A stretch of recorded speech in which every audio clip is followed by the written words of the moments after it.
Hello everyone, welcome back here again.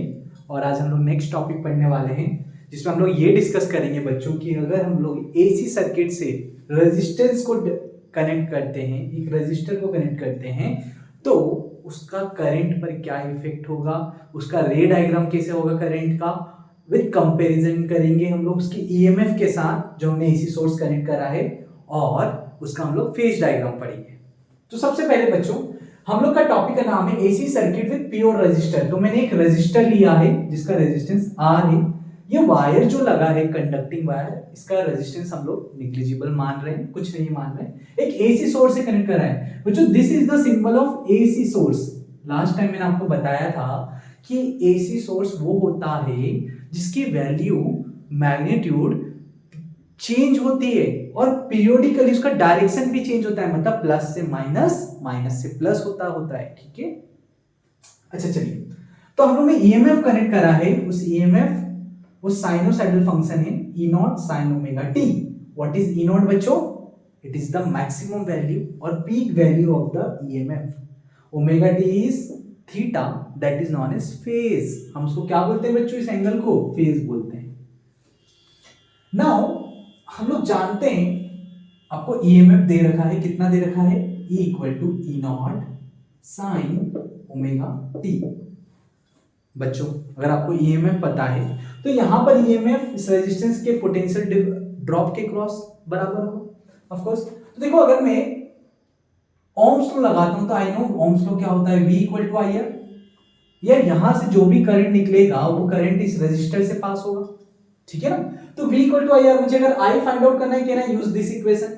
तो यहां potential difference इसके क्रॉस कितना आएगा? जितना ईएमएफ है बैटरी का, that is E naught sine omega T. बच्चों ईएमएफ है ना ये, that is equal to the potential difference across this resistor.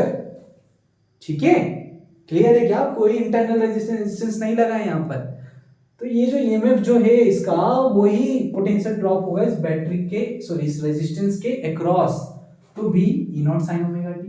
I निकालना है बच्चों आपको R, तो E naught by R sine omega t equal to I.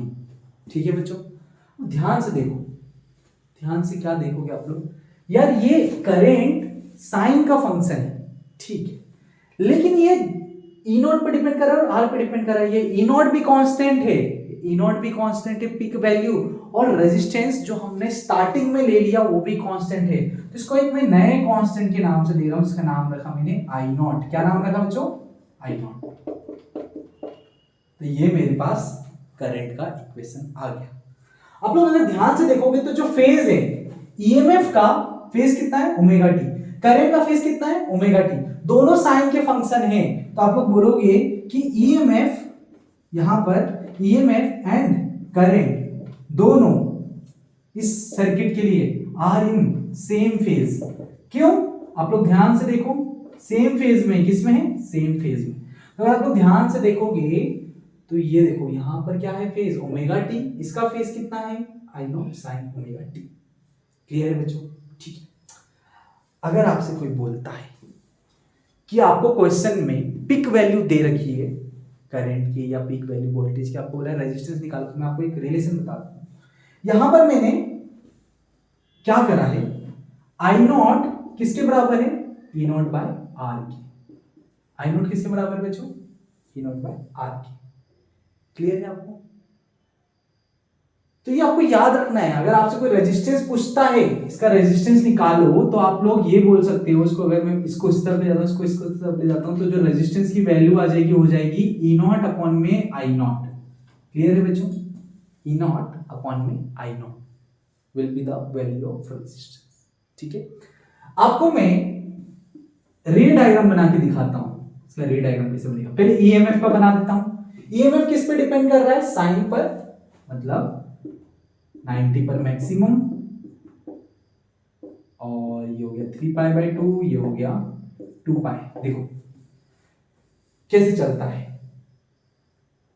Zero पे साइन जीरो, जीरो पे जीरो होता है, साइन 90 पे मैक्सिमम 1, फिर वो कम होता जाता है, कम होते जाता है, और 180 डिग्री पे फिर से जीरो हो जाता है।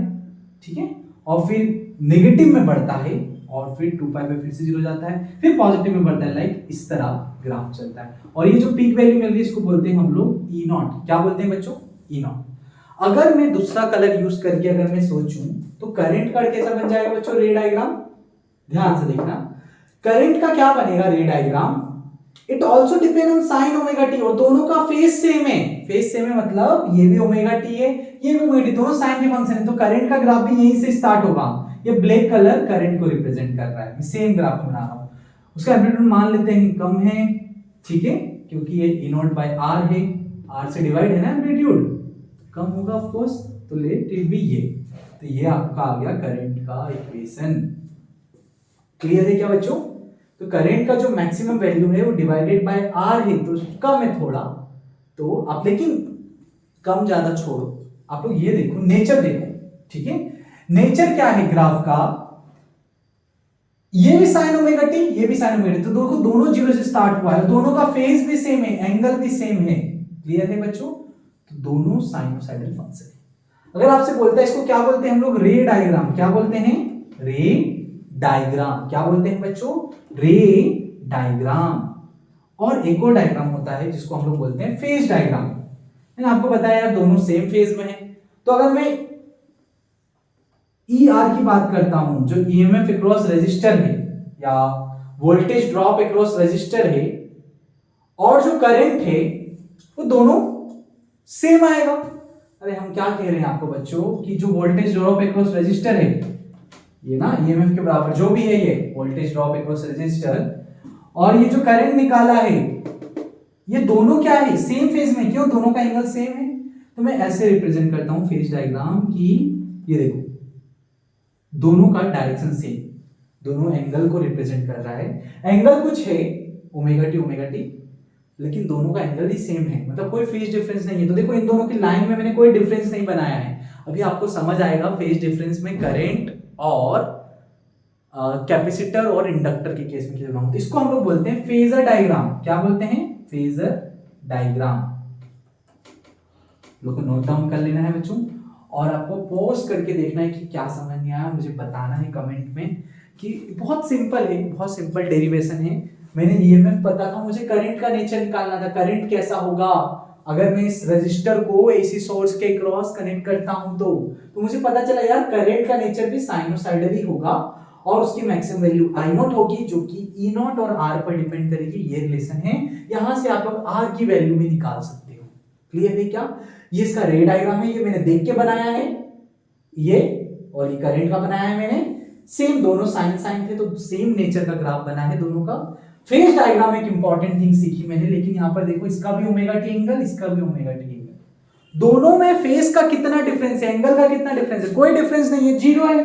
तो देखो फेज डायग्राम क्या है, ये वोल्टेज ड्रॉप अक्रॉस रेजिस्टर, ये करंट, ठीक है, this is voltage drop across resistor, और ये करंट दोनों सेम डायरेक्शन में है। किसमें है? दोनों सेम डायरेक्शन में है। क्लियर है बच्चों?